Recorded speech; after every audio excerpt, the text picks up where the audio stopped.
Así es. Mirá que ¿Cómo vamos a va hacer así, todo? mirá. Muy bien. ¿En orden? Ahí está, dale. Ahí está. ¿Cómo lo ves? ¿Cómo estás? Bienvenido. Bien, gracias a Dios, muy bien. Bien, viendo con preocupación, escuchándote. Muchas gracias. No, por Y favor. preocupado por ver cómo estas cosas evolucionan, ¿no? Con la preocupación que todos tenemos, por una economía que no arranca, por un gobierno que no sabe cómo hacerla arrancar, por una política que empieza a movilizarse, por reacciones políticas del gobierno muy destempladas, como esto que comentabas de Elisa Carrió recién, y que todo esto va generando como un clima de mucha confusión y de mucho malestar, que no le hace bien al país definitivamente. Así que en ese contexto la llevamos. Cuando aparece Carrió, obviamente, con una actitud irruptiva y esta vuelta bien al estilo Carrió, ¿no? Y entonces, esa idea de que Moyano no es el líder de un sector amplio del sindicalismo, sino un delincuente, según ella califica. Desde los altares que no sabemos quién le construyó, ¿no? O sea, todavía no encontré cuál es la iglesia en la que se profesa la devoción a Carrió.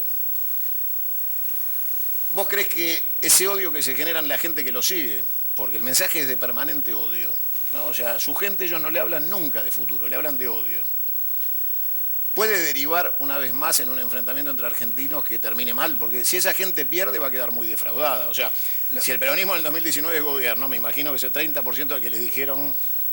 Los argentinos genéticamente, ya que acomodamos esto, los Sí. argentinos genéticamente tenemos un problema muy serio con esto que yo llamo el gen de la confrontación. Nos viene de tiempo inmemorial. Nos viene de unitarios y federales, de radicales y conservadores, de peronistas y gorilas. En época de Cristina ese gen se incendió, esta es la realidad, pero Macri lo puso a trabajar a full. Y toda la política de ellos es una política muy maniquea, que consiste en decir ellos son los malos y yo soy el bueno que viene a salvarlos.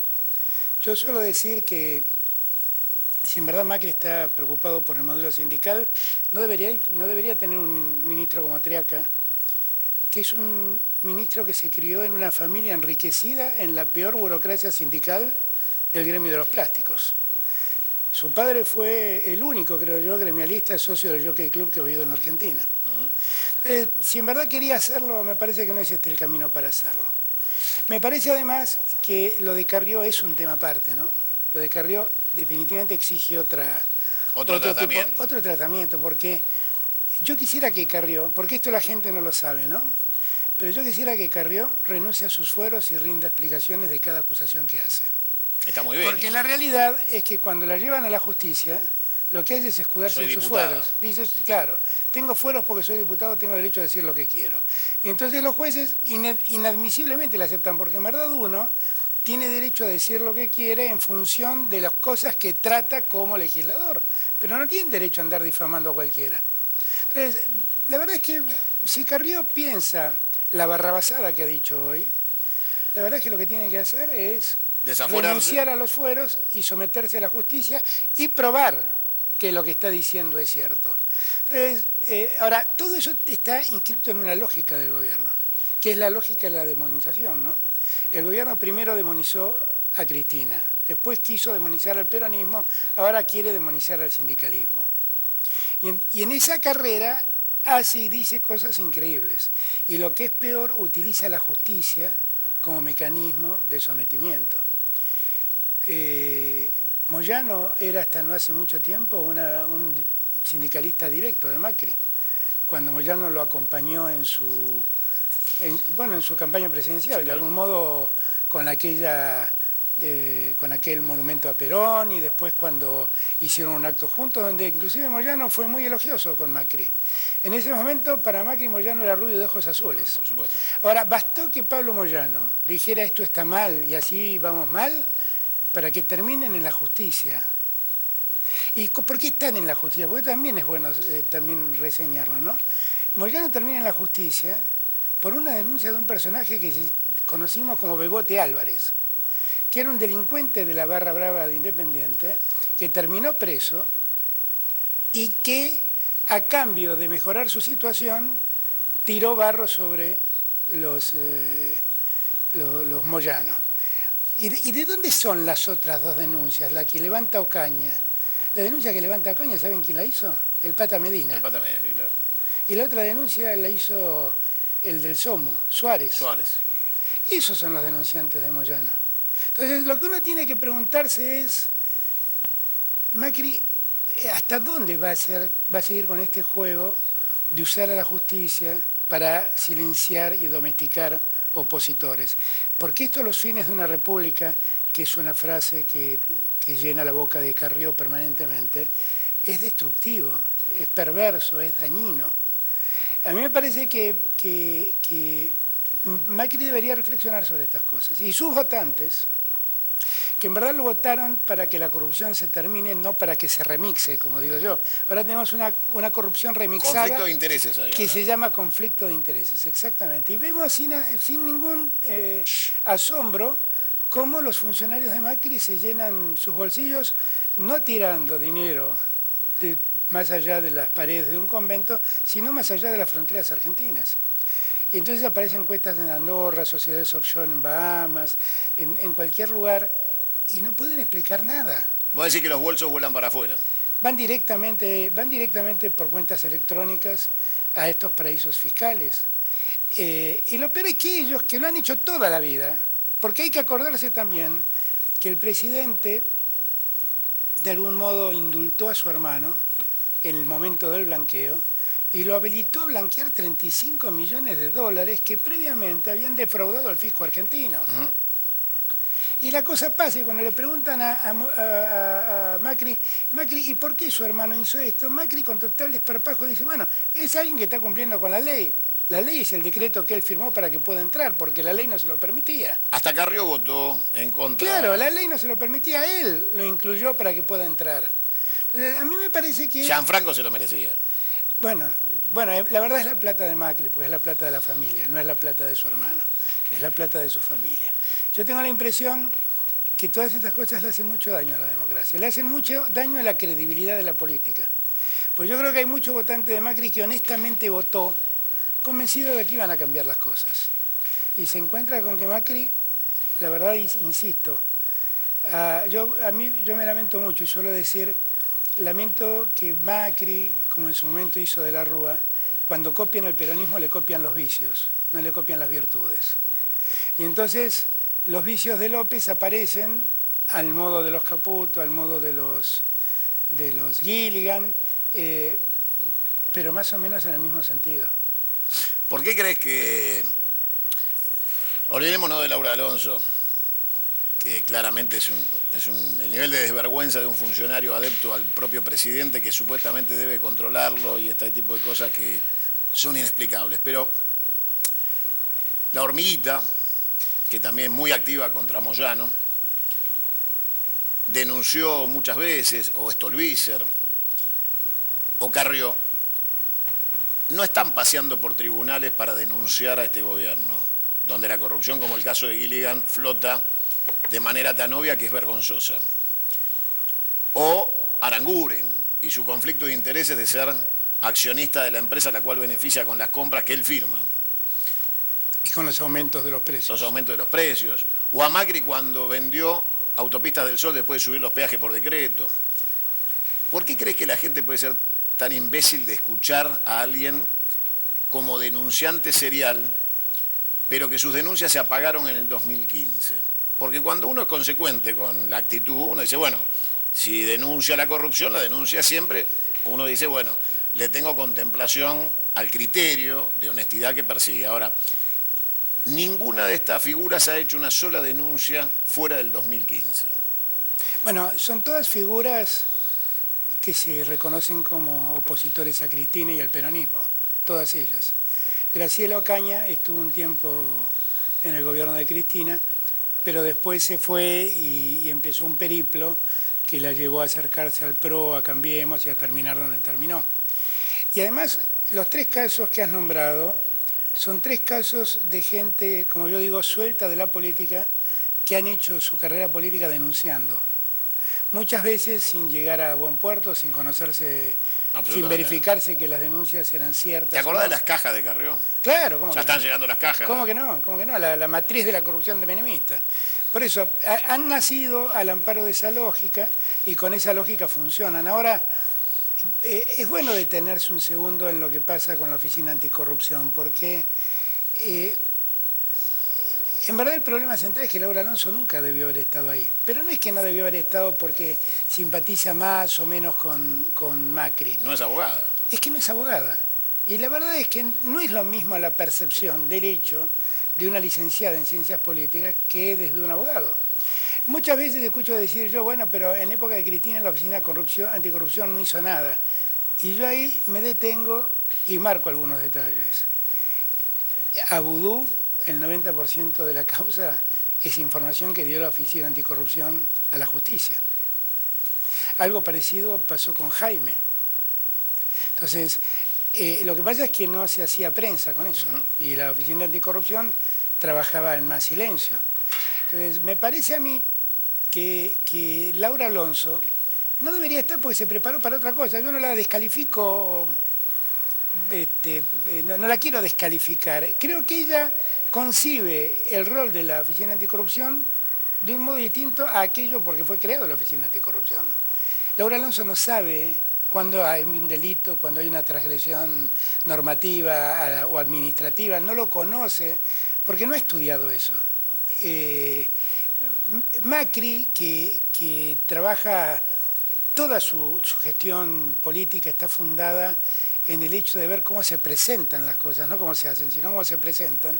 Creyó que presentando a Laura Alonso, que fue una denunciante crónica, sí, claro, también contra Cristina, le iba a darle a la gente la sensación de que allí había una figura emblemática en la lucha esa. Y se equivoca, pero vuelvo a repetir, no quiero cargar las tintas sobre Laura Alonso, ella no está preparada para eso. Y eso a Macri le viene espléndido. Yo no sé, yo lo conozco a Caputo, quiero aclarar, a Luis Caputo. Si es verdad las cosas que se dicen, es muy preocupante. Es muy preocupante. Si es verdad que Luis Caputo tiene una serie de empresas vinculadas a él, que además negocian con los títulos que él emite en nombre de la Argentina, es muy preocupante. ¿Sabe quién lo dijo eso? ¿Quién? Bonadío. Bueno, es muy preocupante. Es muy preocupante. Entonces,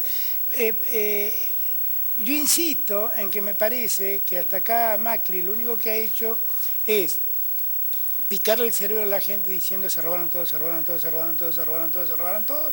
Es cierto que en la gestión de Cristina ha habido hechos de corrupción, es cierto que algunos de esos hechos de corrupción se están ventilando en la justicia y que necesitan ser investigados.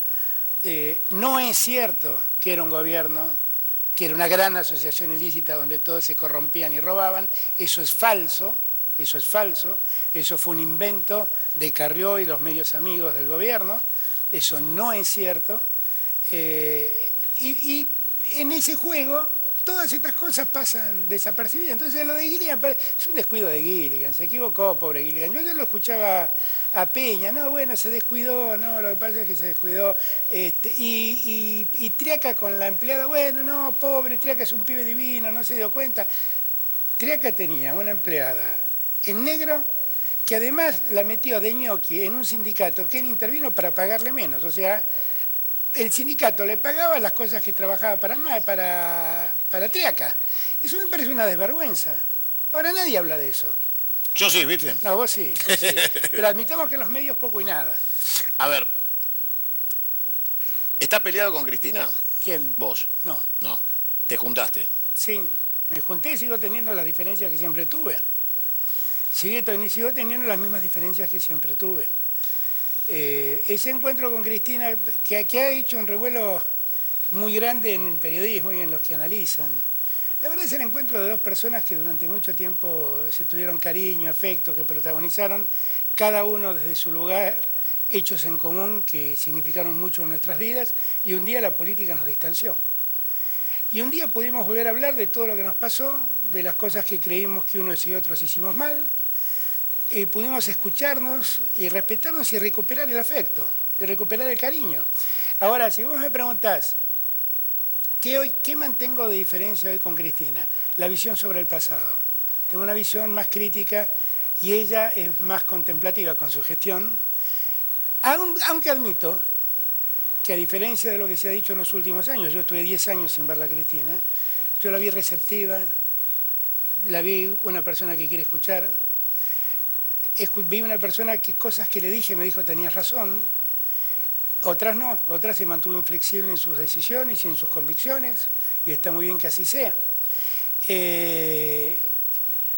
Y me parece que hemos podido recuperar ese diálogo, y eso a mí me sirvió de mucho, yo no soy de los que concibe la política como un juego de pelea permanente, y además creo que estamos en un tiempo donde lo que me vincula hoy con Cristina es mucho más importante que lo que me diferencia. O sea, es cierto que tenemos diferencias sobre el pasado, pero lo que pasa es que hoy no estamos discutiendo a Moreno, hoy estamos discutiendo a Duhovne, ¿no? Y tiene mucho sentido discutir a Moreno. Algunos me van a decir, bueno, no, pero lo que pasa es que muchas de las cosas que pasan hoy en día es porque con Cristina dejó un escenario difícil. Es cierto. Pero Cristina dejó en los últimos 2 años una inflación que sumado los 2 últimos años representó alrededor del 48%. El primer año de Macri. Y los 2 años de Macri son el 65% de inflación. Y Cristina dejó 5 puntos de déficit fiscal, y yo lo cuestioné siempre eso. Pero Macri lo llevó a 7 puntos y pico, lo aumentó un 50% el déficit fiscal.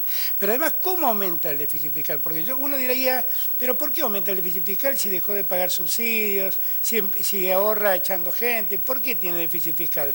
Porque se endeudó de un modo peligrosísimo y los intereses que estamos pagando no tienen nombre. Entonces, y además, con la suba de las tasas americanas, esta situación hace mucho más difícil el escenario. Entonces, ¿cuál es el problema que tenemos nosotros? ¿El desendeudamiento que dejó Cristina o el endeudamiento que dejó Macri? ¿Cuál es el problema que tenemos nosotros? ¿Los 23 puntos que dejó Cristina o los 65 puntos acumulados que dejó Macri de inflación? ¿Cuál es el problema que tenemos nosotros? Aquella Argentina que tenía una deuda que representaba 38 puntos del Producto Bruto o esta que representa el 60. Hoy es el problema. Y ahí, cuando me pongo a hablar con Cristina, tenemos una visión muy parecida. Y me parece que lo que tenemos que hacer, los que estamos preocupados con este presente, y nos preocupa este presente, es ver cómo potenciamos los puntos de acuerdo, no cómo seguimos potenciando los desacuerdos. Porque potenciando los desacuerdos le hacemos un favor a Macri inmenso. Hoy también se conmemoraría el aniversario del natalicio de Néstor Kirchner. Yo te propongo ver algo sobre él y volvemos con vos y me contás qué diferencia habría para vos entre 2 presidentes llamados Kirchner, Néstor y Cristina. Vamos con la conmemoración del cumpleaños de Néstor Kirchner. Ningún dirigente, ningún gobernante, por más capaz que sea, puede cambiar las cosas si no hay una ciudadanía dispuesta a participar activamente de ese cambio. Desarmado de egoísmos individuales o sectoriales, las conciencias y los actos deben encontrarse en el amplio espacio común de un proyecto nacional que nos contenga, un espacio donde desde muchas ideas pueda contribuirse a una finalidad común. Sabemos que el mercado organiza económicamente, pero no articula socialmente. Debemos hacer que el Estado ponga igualdad allí donde el mercado excluye y abandona.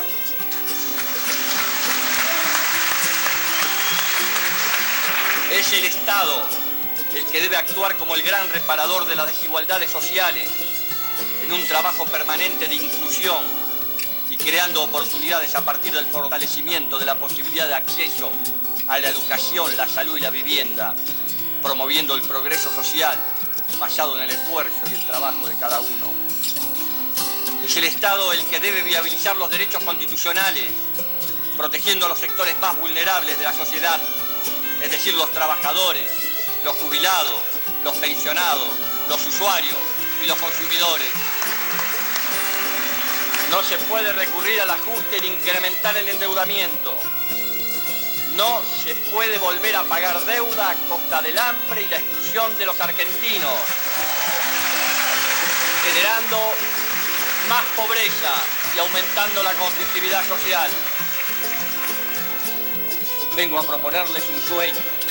Quiero una Argentina unida, quiero una Argentina normal, quiero que seamos un país serio, pero además quiero un país más justo. Anhelo que por estos caminos se levante a la faz de la tierra una nueva y gloriosa nación, la nuestra. Muchas gracias.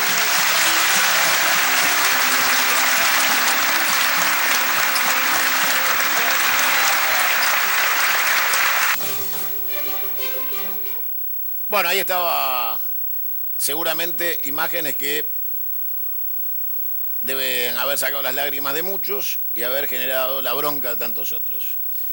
Porque si hay algo que pasó es que Kirchner no pasó desapercibido en la historia argentina. Vos estuviste cerca desde el principio de ese proceso. ¿Qué crees que diferencia a Néstor Kirchner, hoy en un día como hoy, de la Cristina que heredó el poder y el proyecto? ¿Qué pasó en esa transición entre Kirchner y Néstor y Kirchner-Cristina? A ver, déjame primero un segundo que reparen Néstor, ¿no? Sí, claro. Néstor, bueno, obviamente, hoy escribí un artículo y en el artículo empezaba diciendo, me han pedido que hable... En Infobae, ¿no? En Infobae, que hable sobre el natalicio de Kirchner. Y la verdad es que sé que es muy difícil, porque en la Argentina del presente muchos se van a enojar y muchos van a estar contentos con lo que escriba. Y además quiero aclarar que a mí me es particularmente difícil porque guardo por Néstor un cariño entrañable. Con lo cual trato de ser siempre objetivo, pero a veces me embarga la condición de amigo, ¿no? Kirchner fue un presidente alucinante. Realmente fue un presidente alucinante. Yo conocí a todos. Yo trabajé con Raúl Alfonsín, fui superintendente en época de Menem, estuve muy cerca de Eduardo Duhalde, lo conocí lamentablemente de la Rúa como presidente. Kirchner fue un presidente único, que llegaba a las 7:30 de la mañana a Olivos y era el último en irse. Me pasaba a buscar a mí para irnos a comer juntos a Olivos, nunca antes de las 10 de la noche. Estaba absolutamente en todos los problemas del Estado. Yo a su lado realmente aprendí muchísimo de la gestión del Estado. Me enseñó muchísimo. Y aprendí mucho. Hoy en esa nota yo contaba dos cosas que creo que sirven para dar una semblanza de cómo actuaba Kirchner frente a las cosas. Apenas llegamos al gobierno, Kirchner me pidió que hiciera una planillita, me dijo, vos que conocés de economía, haz una planillita donde están diariamente todo lo que ingresa y todo lo que sale del Estado Nacional. La hice, le dije, por favor, verificala con Carlos Mose, que era el secretario de Hacienda, no vaya a ser que me olvide de algo. Efectivamente me había olvidado de cosas. Carlos la corrigió y le dijo a Carlos, bueno, esta planillita todas las mañanas la quiero llena, una para Alberto y una para mí. Y así le empezamos a recibir. Y yo confieso que empecé a verla y ya al mes de verla ya la miraba muy por arriba. Y un día me llama Néstor a su despacho y me dice, escúchame una cosa, ¿vos te diste cuenta que en la planillita que nos mandan llevamos 2 días de caída de recaudación de IVA? Y yo, no, le dije. ¿Y por qué está cayendo? No tengo idea, le dije. Y pero esto hay que averiguarlo. Entonces lo llamó a Mose. Escúchame, Carlos, ¿por qué pasa esto? Y Carlos estaba como yo. Y no sé si era alguna cosa coyuntural, qué sé yo. Pero no puede ser esto, dice. Llámalo a Alberto Abad, que en ese momento ocupaba el mismo cargo que ocupa ahora. Alberto, ¿qué es lo que está pasando con esto? No tengo idea por qué pasó esto. La verdad es que nunca supimos por qué había caído 2 días la recaudación. Pero ¿sabes qué pasó? Que desde ese día nunca más cayó la recaudación. ¿Sabes por qué? Porque los que recaudaban sabían que el presidente todas las mañanas miraba eso. Eso fue un ejemplo de cómo funcionó en gran medida aquel gobierno. Porque Kirchner estaba arriba de todos los problemas, absolutamente de todos. Volvíamos del segundo ejemplo que yo pongo y que tiene que ver con su pragmatismo y con sus criterios de Estado. Volvíamos de un viaje a Estados Unidos donde habíamos visitado a Bush. Y volvíamos en el avión, estábamos en el avión y a 11.000 metros de altura llama Pampuro, me pide Néstor que yo lo atienda y Pampuro me anuncia que la justicia española había pedido la detención de 46 jefes militares del proceso, del autodenominado proceso de reorganización nacional. Volví a verlo a Néstor y que estábamos los dos comiéndose en el despacho del avión presidencial y le digo, mira lo que ha pasado, qué sé yo, ¿y qué vamos a hacer? Me dice. Vos, me dijo, vos que enseñás Derecho, me dice, yo enseño Derecho Penal hace muchos años. Bueno, ¿qué pasó? ¿Cómo es esto? Yo le conté todos los problemas legales que había como consecuencia de la ley de obediencia debida, la ley de punto final, que aunque fueran derogadas, surtían efectos de ley más benigna. Y entonces era muy difícil evitar que no se amparen en esas leyes para zafar de la jurisdicción argentina. Y entonces, en un momento, después de que escuchó atentamente todo lo que le dije, me acuerdo que se tiró para atrás en el sillón, abrió la ventanilla del avión, se quedó mirando así en la oscuridad, porque era de noche, y habrán pasado 30 segundos, para mí fueron 2 años. Y de repente corrió el plato, se recompuso y me dijo, ¿sabes lo que vamos a hacer cuando lleguemos? Cuando lleguemos, vos vas a preparar la derogación del decreto en el que de la Rúa prohibía la extradición de los militares. Lo llamás a Pichetto y a Díaz Bancalari, que eran los presidentes de nuestras bancadas, y les decís que anulen las leyes de obediencia debida y punto final. Y además te ocupás de preparar la anulación de los indultos de Menem. Entonces, bueno, me dijo eso, yo me quedé cortado porque dije... Flojo menú. ¿Cómo se hace esto? Dije yo. Entonces solo atiné a decirle, Néstor, nunca el Congreso anuló una ley que él mismo dictó. Y me miró y me dijo, lo va a hacer por primera vez.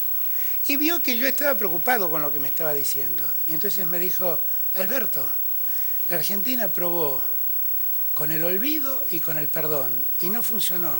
¿Vamos a probar con la justicia? Y fue enorme la decisión, enorme, enorme. Kirchner fue un tipo de un gran conocimiento, de muchas convicciones, de un gran conocimiento del Estado y un gran pragmático a la hora de tomar decisiones. Esta fue una decisión pragmática. Vamos a resolverlo. Esto fue una decisión pragmática.